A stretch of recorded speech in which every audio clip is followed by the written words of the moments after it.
Hanapin ko na naman yung alaga ko. Pero may dala akong kape. Ay, sorry pala. Tea. Tsaa. Siya ay sa Arabic. Ganito ako araw-araw basta pagtapos ko yung trabaho ko.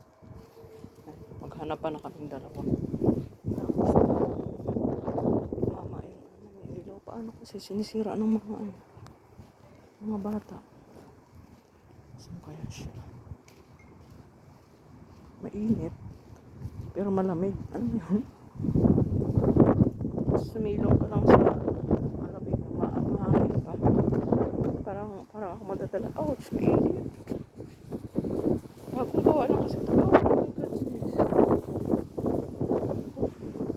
Dapat dinubli ko yung lagyanan ko. Buti nga kamo, medyo makapal pa yung paper cup. Minsan yung paper cup manipis ito. Makakapal. Malakas ng hangin. Ano yung hangin? Yung buhangin. Ayun, pumasok sa mga bahay. Tingnan ko pati swing na nauuga. Sana ako mapasok. Ouch! Hindi ko na. Buti hindi ko masyadong pinuno. Doon sana ako sa harap ng bahay. Sabi ko doon na lang sa bahay ng pinuntahan niya. Iwan kung doon siya. Kasi sabi ng nanay niya, doon siya pupunta sa palaro niya na isa. Sana doon siya, huwag siya doon sa isa. Kasi pag doon ako tumambay, okay lang naman sa akin. Kasi may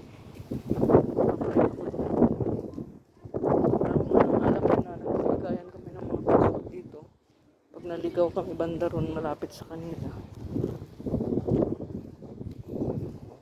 Pag nasa harap na ako ng bahay na makakonect na ako. Yung sa side na to, doon sa malapit sa may swing. Nakakonect din ako dyan. Sa ibang lahi.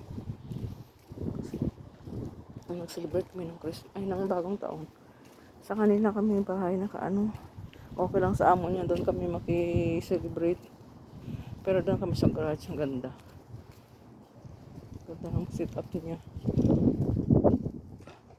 Pinakunik ko kami kasi nga alam nila. 1, 2, 3, 4. Oh, thanks. Nandito siya. Mainit yung pwesto ko paggabi kasi dyan ako nakaupo. Ayan dyan yung sulok na dyan. Ayan, dito tayo upo. Sa pwesto ko rin lagi yun.